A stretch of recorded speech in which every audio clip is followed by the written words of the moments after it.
Channel.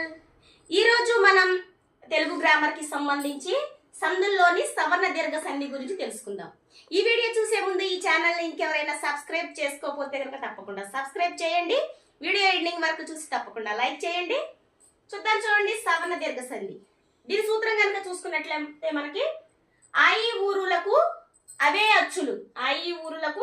అచ్చులు పరమైనప్పుడు వాళ్ళ దీర్ఘాలు ఏకాదేశమగును. అంటే అవే అచ్చులు అన్నప్పుడు ఏంటంటే ఇక్కడ ఆ వర్ణానికి సవర్ణాలు ఏమవుతాయి? ఆ ఆ.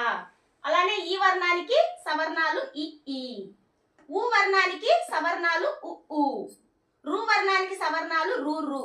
అంటే ఇక్కడ మనకి ఈ సవర్ణాలు అనేవి ఎక్కడ రావాలి అంటే ఉదాహరణ కనుక మనం చూసుకున్నట్లయితే ఇక్కడ మధురానుభూతి ఉంది. ఇక్కడ మనం ఈ పదాన్ని విడదీసినప్పుడు మధుర ప్లస్ అనుభూతి. ఇక్కడ పూర్వపదం అనేది మధుర, పరపదం అనేది అనుభూతి.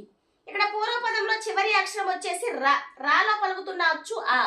ఈ అచ్చునకు మనకు ఆ వచ్చింది కాబట్టి ఆ వర్ణమే పరం అవ్వాలి. ఇక్కడ ఆకి ఆ పరమైంది కాబట్టి ఆ.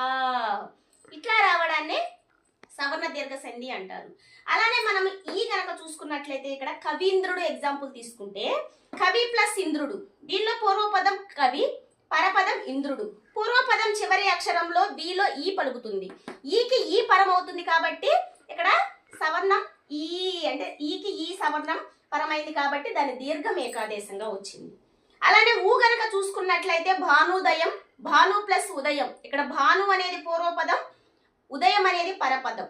భానులో నూలో ఊ పలుకుతుంది, ఊకి ఊ పరమైంది కాబట్టి ఊ. నెక్స్ట్ ఇక్కడ రు గనక చూసుకున్నట్లయితే పితృ ప్లస్ రుణం, పితృణం.